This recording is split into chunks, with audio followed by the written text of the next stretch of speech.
Okay, freezing their butts off in Ferguson, Missouri, are Jakari Jackson and Joe Biggs. And Joe Biggs is in front of the camera right now to give us his intel on where they're massing the police, what the preparations are, what the sources he's already ferreted in the courthouse are saying. Joe and Jakari are great at getting intel. They've been filing reports for the Nightly News as well. And you better believe they're staying up there until this verdict comes in. I know Jakari's going to come back and take care of his dog in a couple days, so we'll send somebody to relieve him, but I know he wants to be there when the verdict comes out. But our great reporter's up there in Ferguson.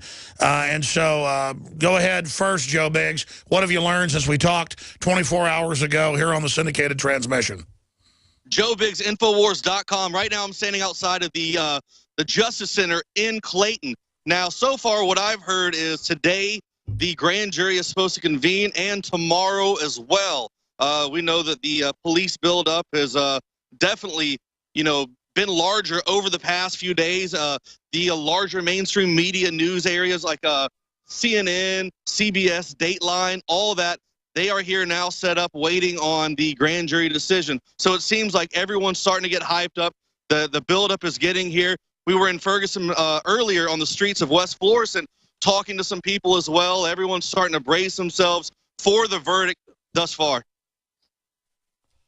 Also, you guys were first reporting on a local report. It was later confirmed about them getting the guy fired because he showed DHS vehicles massing.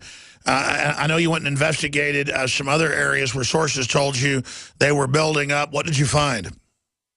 Well, Roger, yesterday they had a setup, a police compound area set up. We went down there, and by the time we got there, they had already broken it down. You could see tire tracks where all the vehicles had left. So it looks like they're setting up a lot of mobile command centers, and they're setting up and moving around throughout the town. And it almost seems like they're trying to get a feel for the reaction of the crowds in the neighborhoods, what they're doing. But what we were able to do was get some intel that there was a police compound command center type deal being set up in a building between a Target and a Foot Locker off of West Florissant. We were able to go around the backside of the building. We saw some communications antennas set up around there. It looked like it was newly set up. And they had brown paper blocking the windows, but we're able to see up higher. Jakari's a taller guy. He's able to reach up with the camera, and you could see in where they had tables set up and everything like that. It was once used for a command center back in August, and it looks like they're setting up that vacant building once again for another command center.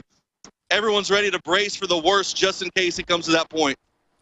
Well, with the way the media has been hyping it, what do you expect to happen in the next 2 days when this verdict, I think, is going to come down? I mean, they might announce at the same time Obama's announcing the end of our borders, the end of the country officially, because this isn't a one-time amnesty. This is a total opening of the borders.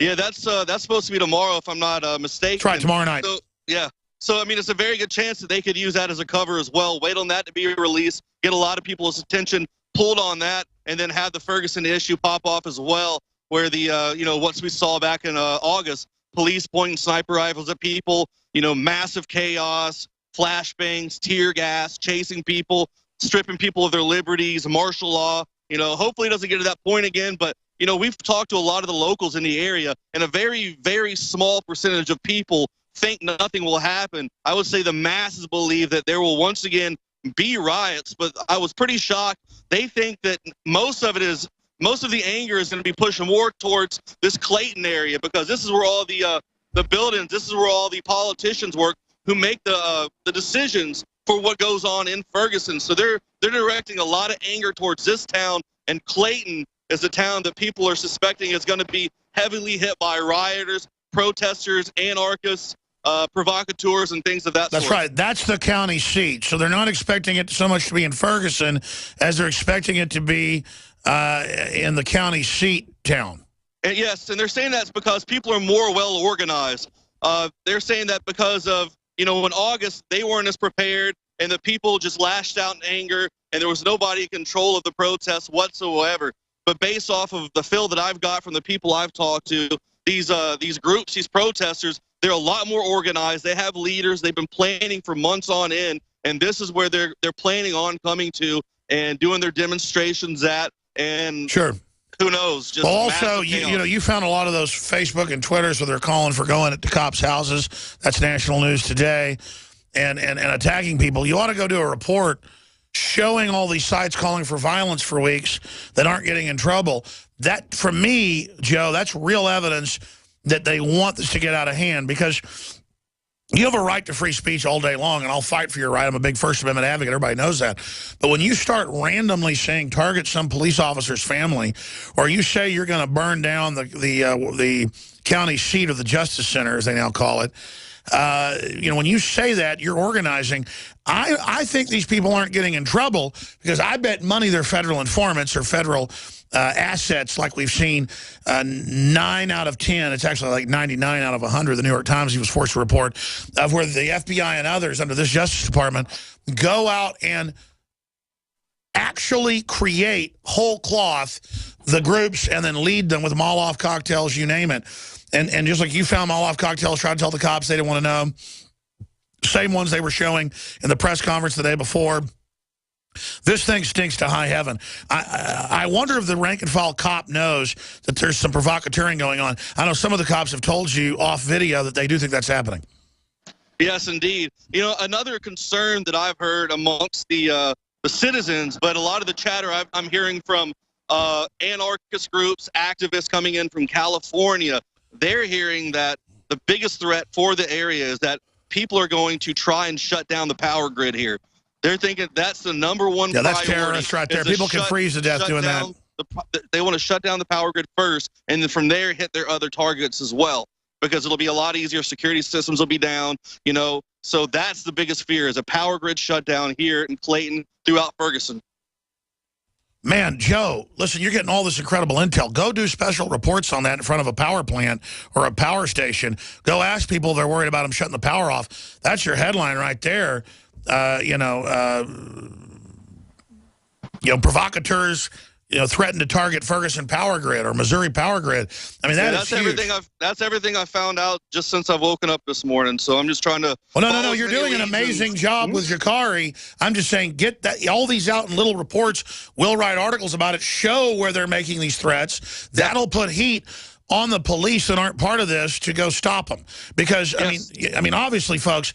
It sounds like Obama targeting our power grid. I mean, that's. I mean, what are these, mini kaijus or something?